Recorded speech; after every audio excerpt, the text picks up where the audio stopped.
Which is the program mode that we should be using most of the time? Which one helps us most as photographers? Is it TV or S, which stands for shutter priority mode? No, definitely not.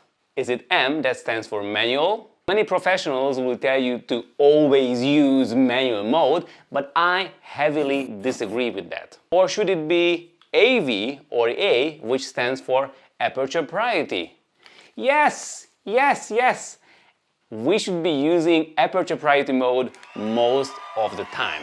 Why? No matter what kind of camera you have, a Canon, a Nikon, a Sony, a DSLR or a mirrorless, aperture priority mode saves you a ton of time. It helps us most as photographers. It makes our life so much easier. Hi, my name is Miklos Mayer. I'm a photography tour guide in Budapest, Hungary, and in this video I will show you what aperture mode exactly does, how to set it up, and I'm going to show you lots of real-life examples from portraits to landscapes, how I'm using it. And I will also share the #1 mistake I see people make when using aperture priority mode. Where else could I better show this than up on the walls of Buda Castle, from where you have a fantastic view? So how do cameras work in aperture priority mode? First of all, what is aperture? Aperture is like the iris of the eye. This controls how much light the lens collects.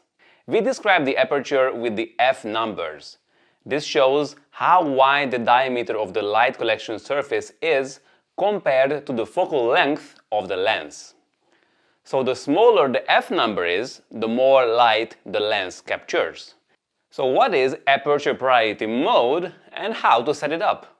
On Canon cameras, if you put them into AV mode, or on Sony's, Nikon's, it's A, the camera enters into aperture priority mode. Now with the main control dial, typically which is on top of the camera, you can select the aperture you want to work with.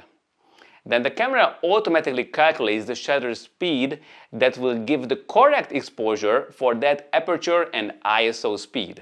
You can see that as I rotate the control dial, the aperture changes, but the overall brightness of the image doesn't change because the camera compensates that with changing the shutter speed. Therefore, narrow apertures or higher f numbers will result in longer exposure times, while wider apertures will give shorter shutter speeds. Of course, if I raise the ISO from 100 to 400, then the calculated shutter speed will be 4 times faster. So why do I say that we should be using aperture priority mode most of the time? Simply because it's a huge time saver, especially if we compare it to manual mode, where I have to always pay close attention to all the settings. With aperture priority mode, you don't have that.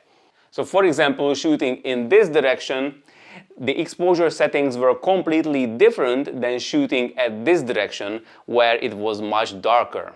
And with the aperture priority mode, I could just focus on the composition. I didn't have to tweak the settings. Basically, it was almost like point and shoot. Also, aperture is often the #1 parameter I want to set, because that controls depth of field. Depth of field refers to how wide the area of focus is on the frame. With small f numbers, that is with wide apertures, when the lens collects more light, the depth of field is shallower and the background is much more blurred. Whereas with high f numbers, that is narrow apertures, more things will be in focus and the background will be less blurred. With a portrait, I want to have a blurry background, which can be achieved with a wide aperture, like f1.8, but with landscapes, I often want everything to be in focus, so I will use a narrow aperture like f8 or f11. So the main advantage of using aperture priority mode is that I don't have to set the shutter speed from frame to frame like in manual mode. The camera calculates it automatically for me. So if I just set the right aperture value and the ISO speed, the camera takes care of everything, right? Well, almost, but it's not that simple. because sometimes the camera doesn't meter the scene well, and we have to tell the camera to make the exposure darker or brighter. And this is what exposure compensation is for. On Canons, the secondary dial does it for you. On Nikons, you have to press the plus/minus button and then change it, while on Sonys, they usually have a dedicated dial for it. As I raise the exposure compensation, the shutter speed gets longer when using the same ISO, so the image is getting brighter and brighter. If I underexpose, so if I go to negative exposure compensation, then the shutter speed gets faster and the image gets darker. So the camera is still metering the scene and automatically calculating the shutter speed, but with the exposure compensation, I can tell the camera to make that exposure brighter or darker. But wait, what's happening here? I am rotating the secondary control dial and the exposure compensation doesn't change. This is because the camera went sort of idle. I just have to half press the shutter button and now I can change the exposure compensation. Do you often use aperture priority mode? Or do you prefer other modes? Let me know down in the comments. Now let's see some real-life examples on using aperture priority mode. First, full-body portraits. Here we usually want the subject to stand out, so it's best to set a wider aperture. I used an extremely fast aperture of f/0.95 here, and because there was plenty of light, even with ISO 100, the camera gave me very fast shutter speeds. But because the model was sitting in an angle, only her face was sharp, the body and her legs already blurred because of the very shallow depths of field. Here I positioned my model parallel to the camera, so her whole body got into focus. As I was using the 85mm f2 lens on a Canon R7, I went for f2 aperture and I raised the ISO to 200, to which the camera calculated 1/50th of a shutter speed. Because that was a stabilized lens and I knew that the model would not move, I went for the 1/50th second shutter speed. But I really should have raised the ISO here to 400 to make sure that the shutter speed is fast enough. Let's see some action. A horse racing event. Here I was using my 50 to 250mm lens on my Nikon Z50, which only has a poor maximum aperture, so I had to settle for that. To make sure that the shutter speeds will be fast enough, I raised the ISO to 200, resulting in very fast shutter speeds that almost froze the horses in the air. Using aperture priority mode in landscapes. Here I wanted everything in the frame to be sharp, and I also know that most lenses have their best sharpness at f8, so I went for that. There was enough light, so even with ISO 100, the shutter speed that the camera calculated was good to handhold. Now back to Budapest. Here I wanted the arches of the Fisherman's Bastions and the building of the Parliament to be both sharp. As I was using a 28mm lens, I set the aperture to f11.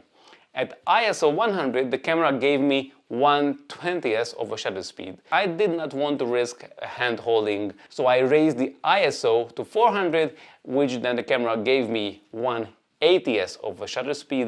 Now I was able to safely hand hold that. And here's the number one mistake I see people often make when using aperture priority mode, is that they unnecessarily stop down the lens to a very high f-stop number. The problem with these extreme high f numbers like f22 or f32 that the photos will turn out a lot less sharp. Because there's an optical phenomenon called diffraction, which usually starts above f16 depending on the sensor's pixel size and on the lens. On the left I used f5.6, while on the right I used f18, and you can see that the f18 one is clearly softer. And because the whole view was pretty far away from me, everything in the foreground was sharp already at f5.6, so there's often no real need to stop down the lens that much for everything to be sharp in the photo. Now you may say, it's not that simple because you always have to pay attention to the shutter speed and the ISO values as well. you are absolutely right. To get the full potential, the full power of aperture priority mode, it's best if you use it with auto ISO setting. And in this video, I will show you how to use auto ISO and how to set it up and why it makes life so much easier. But don't go there just yet. Make sure to hit the thumbs up button and also maybe subscribe to my channel. I'll see you over there.